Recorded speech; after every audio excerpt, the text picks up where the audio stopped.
Welcome back to the Maker for Jira tutorial series. In this video, we're going to be going over one of the more complicated and I guess more advanced capabilities of Maker for Jira, which is what we call template functions. So template functions are a way for you to inject some more, let's say, comprehensive functionality into your UI component templates. And what they do is they allow you to use sort of blocks of pre-built logic that are baked into AppMaker to complete more powerful actions as part of the templating process. So the idea here is rather than you having to sort of write your own code to implement your own logic, the vast majority of the time you're going to be implementing actually the same logic just over and over again in slightly different ways.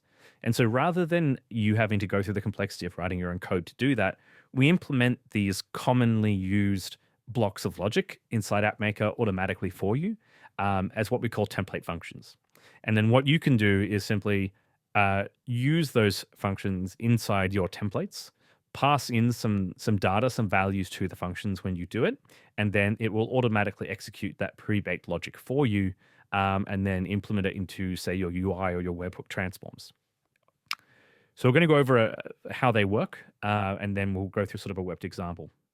So you may be familiar with the concept of functions if you've done any kind of like programming or something before. Again, don't worry, you don't need to be familiar with them and you don't need to have ever done programming before to use them. We're just using the name function because it's kind of an existing convention.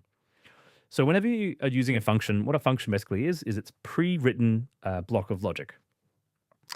Whenever you want to use a function, it's called calling the function. That's terminology that you use for whenever you want to execute one. It's called calling the function. And whenever you want to call a function inside of a template in AppMaker, you do that by nesting it inside the double curly braces of the handlebars syntax.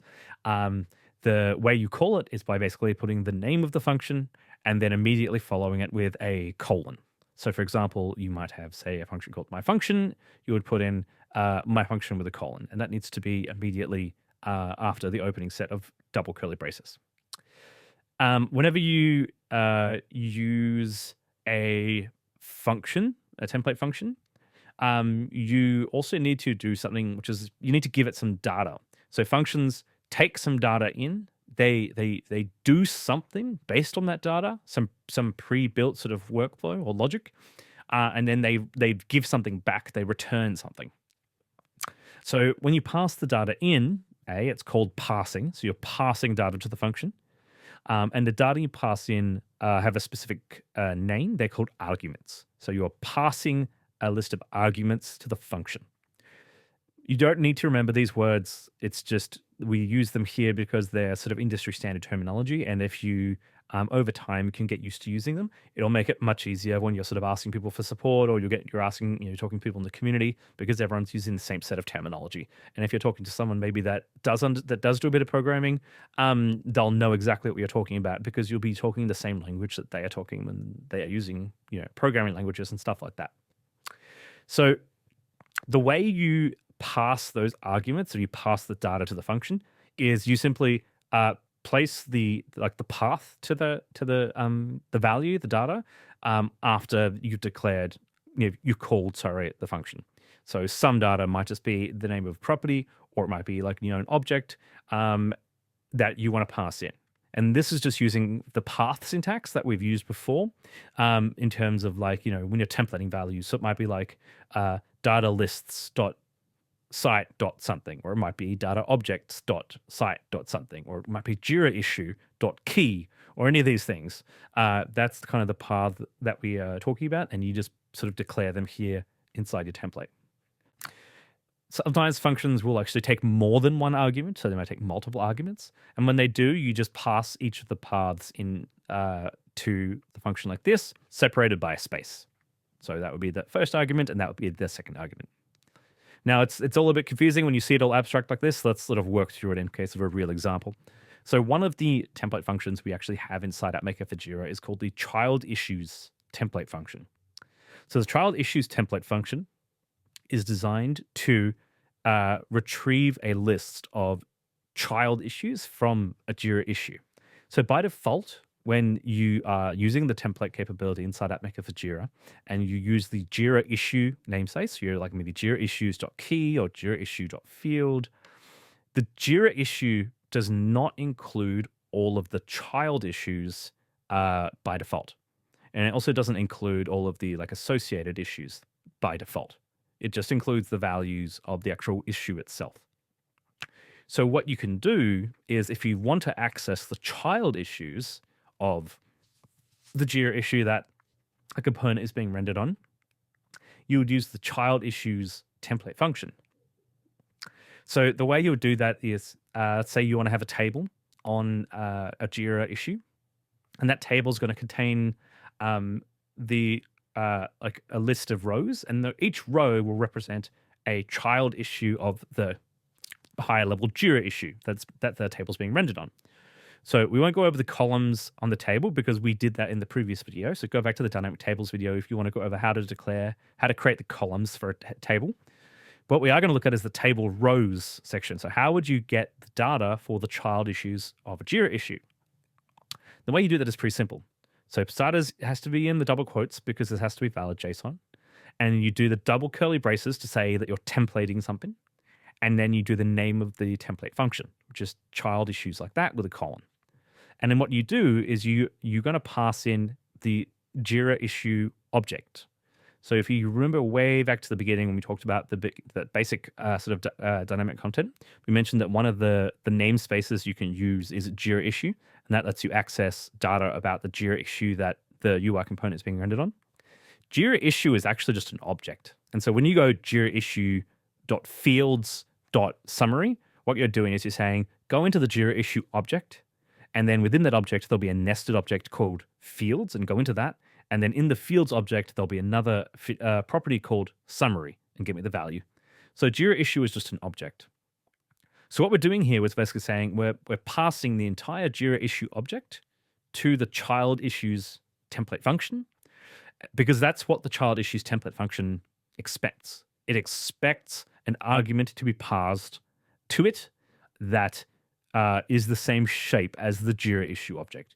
Now, in reality, what it's actually expecting is just any object with a top-level property of key.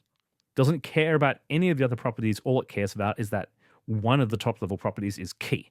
Now, the Jira issue object that's available inside AppMaker has a top-level property called key, and also has a bunch of other top-level properties, but we don't care about those right now.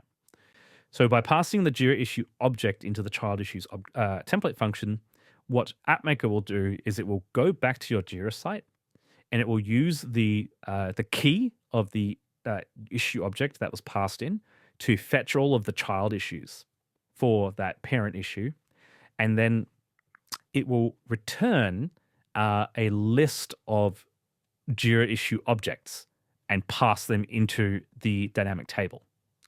Now, the important thing to note is that when you're passing a list of objects or a list of anything inside the UI component YAML, it's not as a string. So here you're calling this child issues function as a string, but what you need back is actually a list like this. We call a structured list. Now, the template function feature what it will do is once it's gotten those child issues, it will actually go and replace this entire section with a fully structured list with all of the data in it. It'll remove this string and it will swap it for a list with objects of Jira issues. So to see what that would look like once it's sort of fully processed, is it would look something like this. So where previously table rows was that string, if I show you, was like this. Once it executes, it goes and gets, let's say, the two child issues like this, and replaces that string with the list. And that list then contains the two objects. This now looks a lot like what you would have seen in the previous video for dynamic tables, where we had hard-coded a list of objects, except this isn't hard-coded. This is fetched dynamically whenever the component just renders in the UI. And the template function is executed every time the UI component is shown in the UI. So this is how you can go from something like this, which is totally generic, to a dynamically populated list of, say, child issues at runtime. Now, one of the template functions that you will use most often, in fact, probably the most used template function, and one that is actually necessary in order to use the data lists feature, is the list function. So what the list function does is it lets you basically say, I want to get a data list and I want to pass it into a dynamic table and want to render it. So we're not going to work through this in the documentation because we actually have an example data list already created in AppMaker. We'll actually work through this in the real app and show you sort of how that works. So if I jump across to AppMaker, what we're going to do is we're going to reuse the dynamic table component that we made in the previous video. But instead of hard coding the rows into it, we're going to pull the rows from a data list that we have in the system. So I'm going to go here. I'm going to create a new component and delete the placeholder. I'm going to add in here. And then I'm just going to make some quick changes. So for starters, I'm going to, with column headers. Now this is for a child issues table for a Jira issue. Now we're not going to be using child issues. We're going to be using the same deal, CRM deals concept as from the previous video. Now I'm going to remove the value path. I'm going to remove row.status. I'm just going to make it status because I don't want to have a top level row object. I just want to be able to have the fields at the top level of the data list objects. I'm going to remove the conditional formatting for now just because I don't want this for the sake of this video. It's a bit more than we need. But I'll still leave it as a lozenge. The second column isn't going to be issue key anymore. It's going to be, let's call it customer. What I call deal name, sorry. I think in the data list object, I actually call it customer, which is wrong, but we'll call it deal name here because it makes more sense. It's a good example of how the name at the top of the column doesn't need to match up with what's in the actual object at all. And so we're going to remove row. In fact, we're going to remove all this, and this is just going to be customer because that's a top level field. I'm going to remove the link path because we don't want a URL for this at the moment. In the real world, maybe you would have, say, the URL to the customer's account in your CRM as the link path. And then the last column is going to be the status. So the deal status. And again, we'll go here. Oh, wait, sorry, we already have status. My bad. The owner. We're the owner of the deal. And again, we're going to remove this because this is the wrong path. And this is going to be owner. So you can see here that you don't need that top level row object. You can just have the direct path. Because if I go to another tab and I open up, jump to the data list view and actually show you the raw data list here, you can see here that the actual raw data list has these objects. And in the top of the object has the ID that just has these other properties. There's no row object. You don't need that. That was just something from the previous video that we had for example. So the status, customer, and the owner at the top of the properties. If I go back to my column headers, we have the status value path, customer value path, and the owner value path, which is all done. So then what we need to do now is we need to tell AppMaker that unlike with the previous video where we were hard coding these rows into the table, we don't want to do that because we want to dynamically get the data for this table from a data list. So we need to create a template with double curly braces, and then we need to use the list template function. So it's list with a colon. And then we just kind of pass in the path to the data list that we want to put into the table. So here will be data lists.site.crm details. And so just to validate that, I'm going to go back to here. This is the actual the data list itself. Close this. So it's the CRM deals data list, and it's scoped to the site level. So here it's data lists.site.crm deals. That's how you declare that. And you pass that in like this, so double curly brackets, then list template function, and the path to the list, and you close the double curly brackets. So then when this table is rendered, when I load it in the UI, it will take this and it will find this data list and it will replace this string with the fully populated list of data. So one last thing to check. This is being shown in the Jira project page module. So save this. Now you notice it was empty before on the UI editor. It's because the UI editor here does not pull in data lists. It's something that we'll be looking at in the future, is the ability to populate it with data. But for right now, it just shows you an empty version of it because it doesn't evaluate these template functions in real time. But it's fine. If I go up to here, is the project, and then this section here, this tab there, that's the project page module. If I open this, you'll see it's loading the dashboard here. So this is the table we just created, and you can see now it's got the data populated into it. And this data wasn't hard-coded into the table, like with the previous video. This data was dynamically populated into the table from the data list.